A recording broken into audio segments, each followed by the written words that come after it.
Hello again, this is Foghorn with another installment of Flight School Academics for this, the 17th of February, 2954, or 2024 if you're stuck in the past. This presentation is part of an ongoing series of academics for the members of the Aurora Republic, the prepare role-playing organization in Star Citizen. If you're new to the Republic or visiting us for the first time, let me start by saying welcome. Glad to have you with us. Love to hear more from you. If you're interested in hearing more from us, we're a lawful good organization focused on roleplay, exploration, and social interaction, and are currently active in recruiting on Spectrum and Gilded.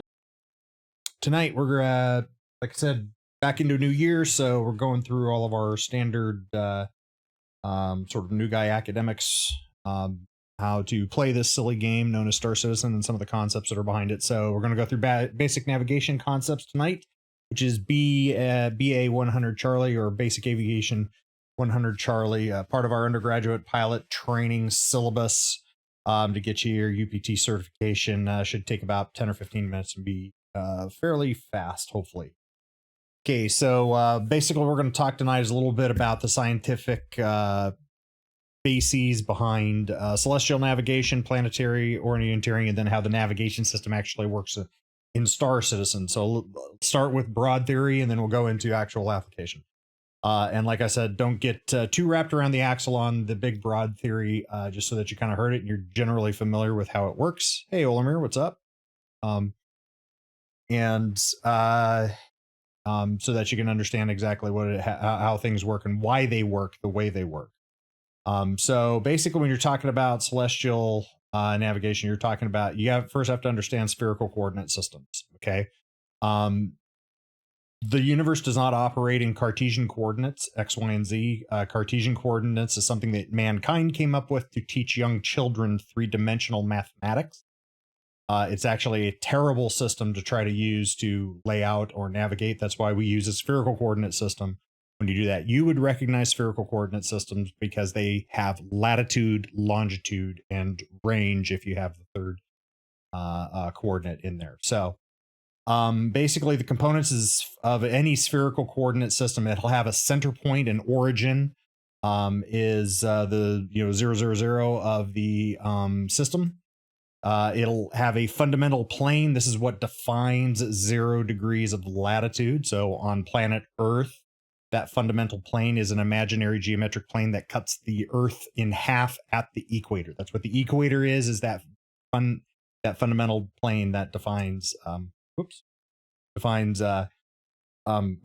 0 degree latitude is. You have a primary direction, which is where 0 degrees longitude is. It's usually something that's supposed to be significant to the frame of reference. So on Earth, planetary surface navigation, 0 degrees longitude is what is known as the midnight vernal equinox. In other words, it's that point, that degree of longitude that is pointing, that is exactly at midnight on the vernal equinox, is at exactly midnight and exactly halfway between, right on the terminator of day-night. You simply go 90 degrees up and down from that to get your poles, and then you have a circular convention. Spherical coordinate system can be either left-handed or right-handed. And that's basically which way does it count up as you count up in longitude. So then again, just like I already mentioned, your coordinates are longitude, latitude, and range. They're actually officially done in the opposite of what most people do. Most people will do latitude, longitude, and so the actual correct way is to do it longitude, latitude, and range. See why. So first you measure from the 0 degrees of longitude, a degrees of arc over to the point that you're looking. This here in this drawing, we're going to find that position of that star. So from the origin, or from the 0 degree longitude, you measure over in the degrees to within the fundamental plane to directly underneath the object that you're trying to locate. That reads your degrees of longitude. Then you measure up perpendicular to that in elevation from the origin out to that object that you're trying to locate. That gives you degrees of latitude. And then you measure along that imaginary line that goes directly from the origin to the object, and you measure that, and that is the range. So celestial coordinate systems are all spherical coordinate systems. There are all a whole bunch of different ones depending on the size of the frame of reference that you're talking about. Just very briefly going to name them and kind of show you what frame of reference and mention some potential errors with them, and then we'll talk about how that's actually going to apply to Star Citizen. So, like I said, it's all about the frame of reference, and mostly it's the size of the frame of reference, and these are going from small to big. Now, by small, I'm talking planet. So not very small, but the smallest of these is the horizontal coordinate system, which is basically how we navigate around on Earth's surface. Why you get, I'm presently at X latitude, at Y longitude, and we typically edit out the third coordinate, which is range, because we just assume that the range is the surface of the Earth. If you are flying, however, then of course, that third one would be the elevation or the altitude. An equatorial coordinate system, this is what we use in earthbound astronomy. So it's a little bit bigger frame of reference than just the surface of the Earth. We're now looking at how do we look at stars from Earth's surface. And the equatorial coordinate system uses Earth's equator projected out into space around us as the fundamental plane. The ecliptic coordinate system is more for a frame of reference the size of a solar system. So NASA actually does use an ecliptic coordinate system, a heliocentric ecliptic coordinate system for navigation within the Sol system. Heliocentric, which means the origin point is the center of the sun, or the barycenter of the sun, and the fundamental plane is the average plane of all of the orbits of the 9 planets. Fuck you, Pluto's still a planet. I don't give a shit what you think. So that's all of the planets' orbits, with the exception of Pluto and Mercury, are basically in the exact same plane. Those two are very close enough that we can just call that average, and that's called the ecliptic plane, and that's the fundamental plane. The primary direction, 0 degrees, is a line going from the center of our sun pointing at the center of the Milky Way galaxy, which we can see out there, and that is the 0 degrees of longitude. And then, of course, the galactic coordinate system is something that you would use when you're measuring where we are within the Milky Way galaxy.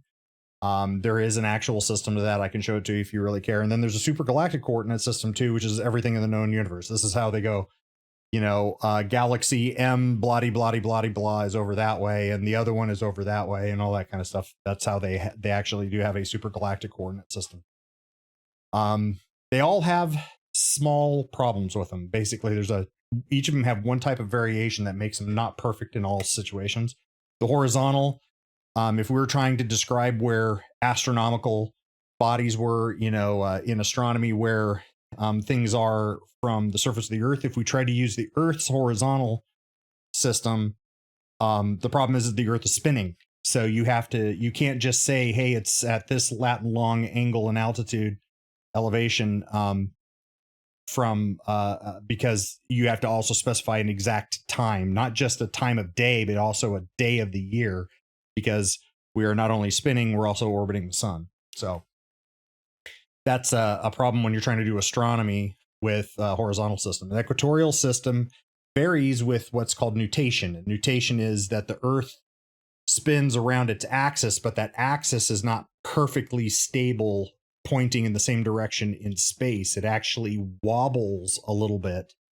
Kind of think of like a top. When it starts to slow down, you start seeing the axis of rotation of a top, and it starts to wobble around like that. The Earth actually does have a small amount of wobble in its axis of rotation, and that's called nutation. It's about 2.3 degrees in a 24-hour period. It actually goes plus or minus that, so it actually goes from about every 6 hours. It'll go from being dead center to being 2.3 degrees from where it was to back to where it was, back to 2.3 degrees the other way. And so it's a very small little nutation, which can add error into any coordinates you use using the equatorial system. So that also requires you to have what's called a time epoch. You have to say, this is the coordinate to find that star from Earth using the equatorial system, and it only is good for this specific time of day. The ecliptic, which is what we use to navigate around a solar system with, it varies by perturbation, and perturbation is basically the gravitational pull on all of the bodies of our solar system caused by other solar systems and things like that within the Milky Way galaxy, as the Milky Way galaxy itself is also spinning. So we have other big solar systems full of gravity that are affecting our solar system as they pass each other and that sort of stuff. And that will cause the perturbation is caused from that gravitational. Again, any coordinates given in an ecliptic system also has to have a time epoch with it, so that you can calculate out any changes because of the perturbation. And then there are galactic and supergalactic, where I'm sure there is some sort of variation in those as well. Something similar to perturbation, but we literally cannot get a telescope far enough back away to look at the entire galaxy or the entire universe in one frame of reference. So we don't really know what those variations are, because they can't be measured, because we can't get a system to measure them. So when we're trying to talk about how are we going to create a coordinate system to be used to navigate around inside of our video game in space, it appears to me through observation that CIG has done something like this back in the ones and zeros, created a custom ecliptic system, because that's the one obviously that's set for a solar system. So if you're creating a solar system, you're making it in your video game here, then you can put the star right where you want, which means you can call that the center.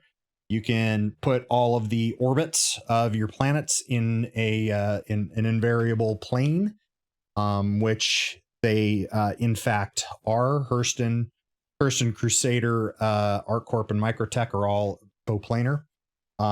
The sun in the Stanton star is actually not in that plane.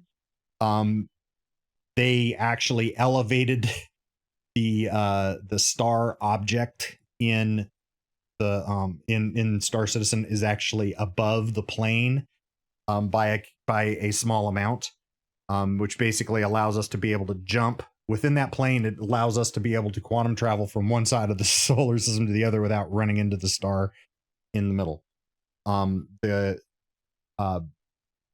Which I thought was an interesting solution to that problem. Instead of having to make us go around the star, we can actually go right past it, because we're actually kind of going underneath it, because it's not in the plane that we're using as a coordinate system. And then they just literally arbitrarily defined a primary direction as 0. So, which is exactly what I said. The origin point is the star center. Fundamental plane is the ecliptic plane. You can just make it. Primary direction is just choose one, because it's not actually pointing at anything specific. It's all just in the video game computer brain. Your ecliptic poles will be obviously 90 degrees up and down from that. Your coordinates will be a lat, long, and range, and then probably want to go with the right hand convention, because about 95% of spherical coordinate systems in general, and all of them with the exception of the horizontal in all the various frames of reference of astronomy, are all right hand. So I would just follow that convention. And then, okay, so what about perturbation? Well, it's computer simulation. Just don't model it. If you don't model it, then obviously it's not a factor. Nice and simple. Okay, so planetary orienteering, and how do we know which way is north and east and west and south, and how does the compass work?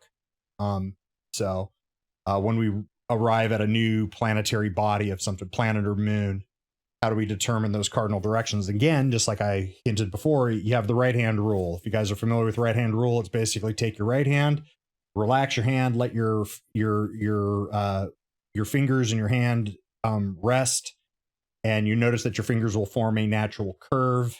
If you put your right hand with your fingers pointing in the direction of the spin of any planetary or celestial object, then at its equator with your fingers going in the direction of the spin. If you point your thumb up, that is defined as what is called the North Pole. So it's an arbitrary thing, but that's how we defined it, and that's how it's defined everywhere. So Earth's pole, or Earth's north and south pole, its axis of rotation is actually 23 degrees out from being actually perpendicular to the ecliptic plane that we just mentioned. So that actually is what creates seasons and everything. We can talk about that offline another time. But so like I said, if you take your right hand, leave it in its curve, and you put it on Earth's equator with your fingers pointing in the direction of the spin, then if you put your thumb up, you can see that you have the red one here is the North Pole. That's how it's defined. We do have within our solar system, we do have two weirdos. One is Uranus and the other is Venus. Uranus is its degrees, its angle that its poles are oriented to the ecliptic plane is 97 degrees, which means the poles are almost laying in the ecliptic plane, which is very weird. So it's kind of laying on its side. But using the right hand rule, that pole is defined as the North Pole, just like you see there. That means that Uranus has some very, very weird sort of season and day-night cycles and all that sort of stuff as it orbits around in a year. And when I say a year, I mean Uranus's year. Uranus's year is 84 Earth years. So if you think about that, at one point in its orbit around the sun, its North Pole is pretty much pointing at the sun. And so for years and years and years and decades, the northern hemisphere is daytime all the time. The southern hemisphere is nighttime all the time. The northern hemisphere is getting heated from the sun all the time. The southern hemisphere is cooling off in the shade the entire time. And then 21 years later, 1/4 of their year, 21 Earth years later, Uranus moves around, and now its poles are oriented so that they are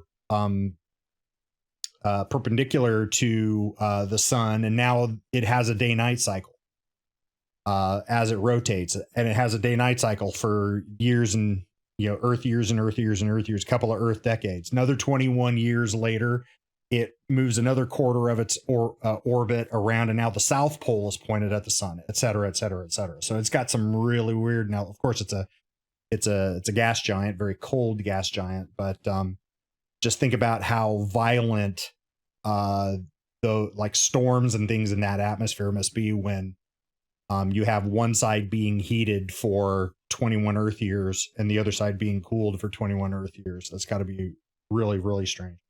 The other one is Venus, and people will say Venus is weird because it spins backwards, and the answer is no, it doesn't. It's not spinning backwards. Its poles are upside down compared to the ecliptic plane of the other 7 normal planets, so it's actually still rotate. East is still east. It's still rotating into east, but its North Pole compared to Earth and Mercury and Mars and everything around it is Venus's North Pole is pointing where our South Pole is. So it's actually just standing on its head. So the right hand rule still applies. So obviously, if you can define north via the right hand rule, then the opposite, you have south, which means now east is always spinward into the sun rises, assuming that you are not in a Uranus situation where the poles are, where the axis of rotation is so wonky out of whack that it's basically in the plane of orbit in the ecliptic plane. So yeah, east is always spinward, sun always rises in the east, west is anti-spin. CIG obviously can just make the planets however they want, so they are obviously adhering to this convention, so that they're just not making any Uranuses or Venus type weirdos in their solar system, so that they don't have to do all the extra coding and everything for those weird situations. All right. A lot of theory now. Let's get into the meat and potatoes on how to actually apply this stuff as we get around in Star Citizen.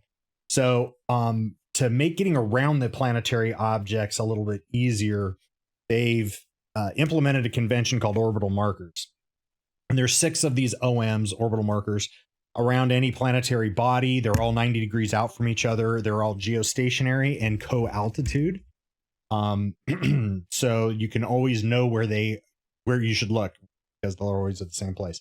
OM1 by definition is always placed over the North Pole, and OM2 is always over the South Pole. 3, 4, 5, and 6 are always over the equator, and 3 and 4 are on opposite sides of the planet from each other, and 5 and 6 are on opposite sides from the planet each other, and all of these are therefore 90 degrees out from any other OM. So you always know where north is because that's where OM1 is. So and vice versa for OM2.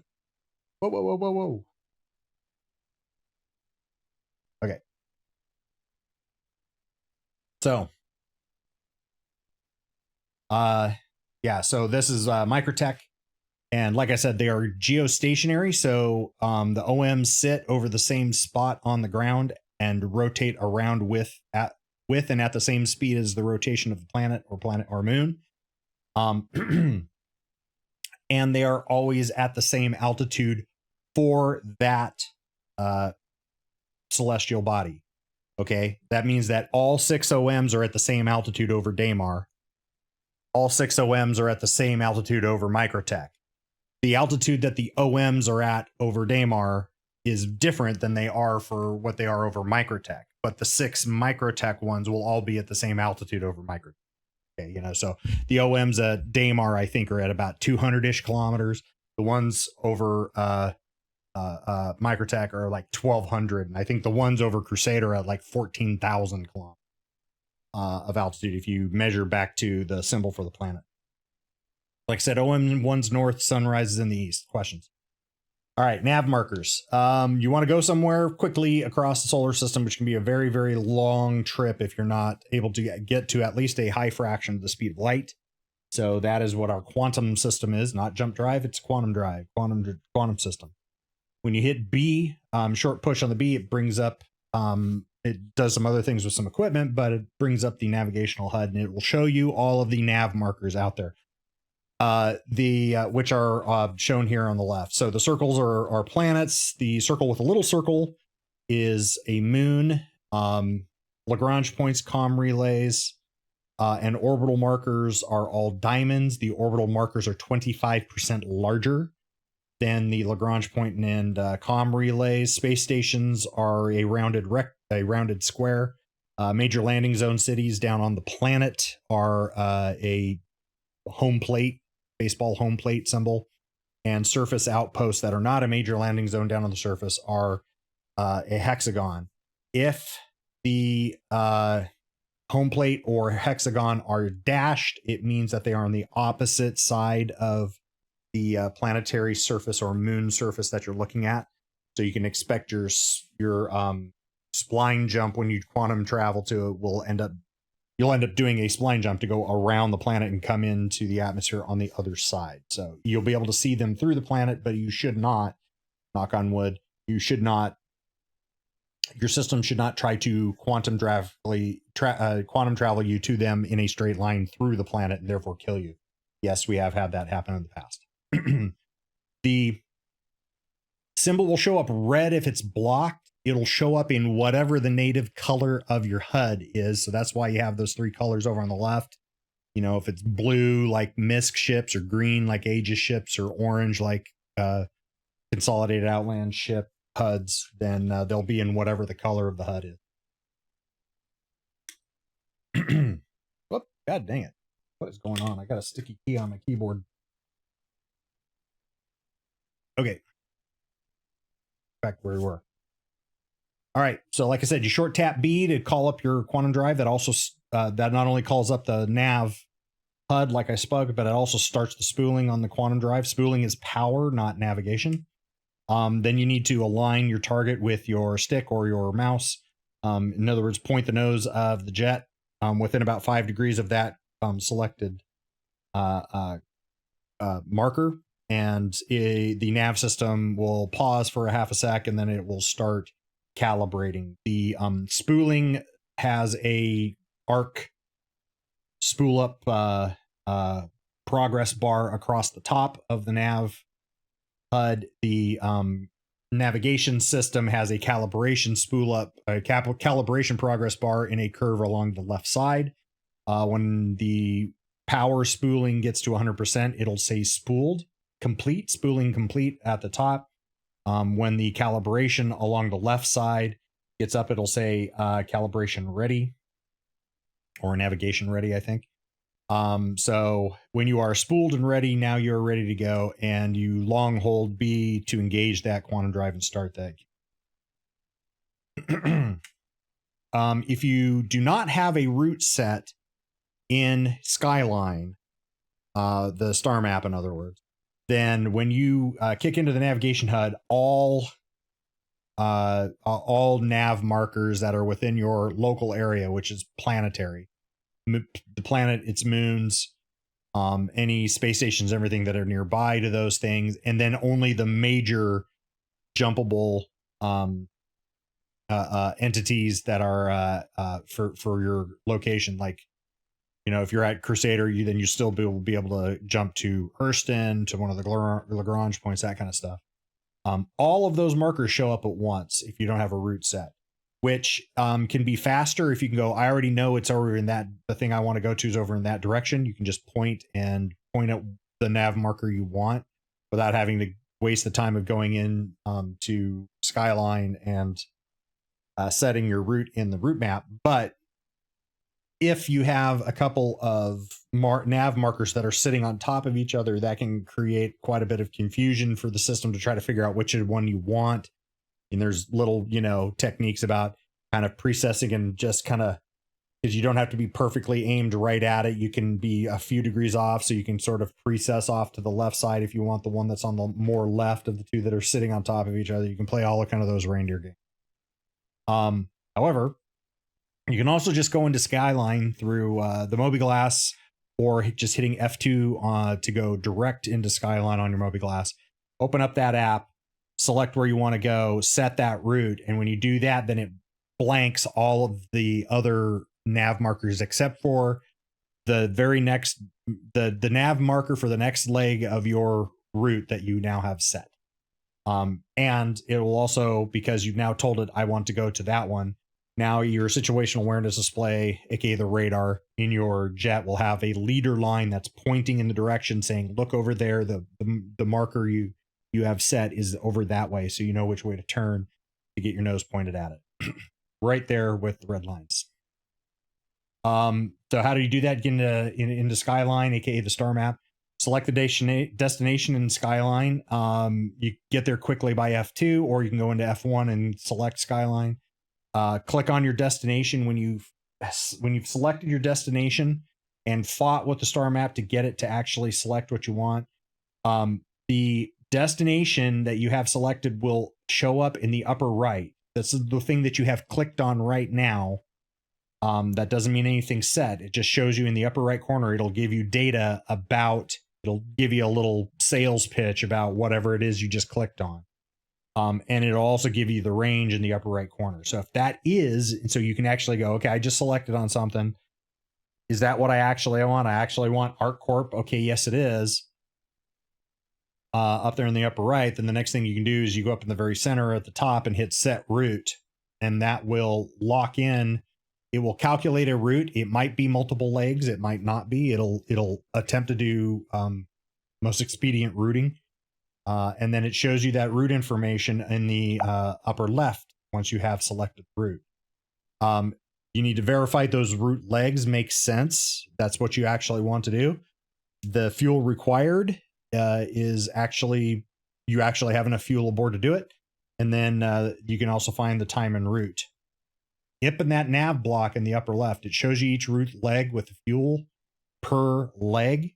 If it's in red, it means that you have sufficient fuel on board to actually make that jump. So pay attention to those. If it's nice and copacetic in the color of whatever the HUD is, green, blue, or orange, everything's good. If it's in red, it means you don't have enough fuel. And then it'll also show your estimated time en route, not counting however much time goofing off if it's multiple legs from when you come out of quantum travel on one leg, get turned, pointed, and then jump into quantum travel on the next leg. It only can calculate the parts it knows, which is the legs itself.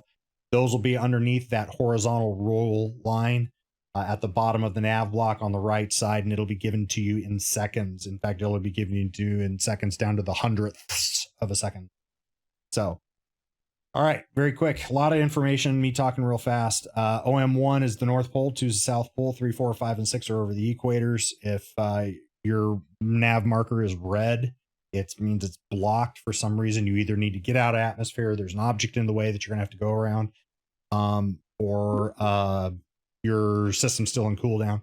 If the nav marker is dash, it's on the other side of the planetary or moon surface. You can set routes and skyline with F2, getting there directly. Make sure you check your quantum travel fuel before jumping, because otherwise you're going to get there and now you'll be out in the middle of space and out of gas, and you'll be calling for us to come get you. It's basically a 3-step process to quantum travel. Tap B to spool and turn on your nav HUD. Aim at the nav marker to calibrate it, and then when you're spooled and ready, long hold to B to jump. This is for keyboard and mouse default. That wraps up this installment of Academics Foghorn. Hope you found it interesting and helpful. If you have any questions I didn't answer, please feel free to contact me via email to Gilded Spectrum, or of course the comment section below. If you're watching this later, I'll answer to the best of my ability as soon as I see it. Hit those follow and subscribe buttons as appropriate. Comment your comments in the comments. We're always striving to improve our content. You can find out more information about the Aurora Republic at aurorarepublic.space, or of course on the less bespoke Spectrum at robertspaceindustries.com/org/AuroraRep. See you next time. Foghorn signing off. Wishing you a very pleasant remainder of your morning, afternoon, or evening. And so thank you so very, very much for watching.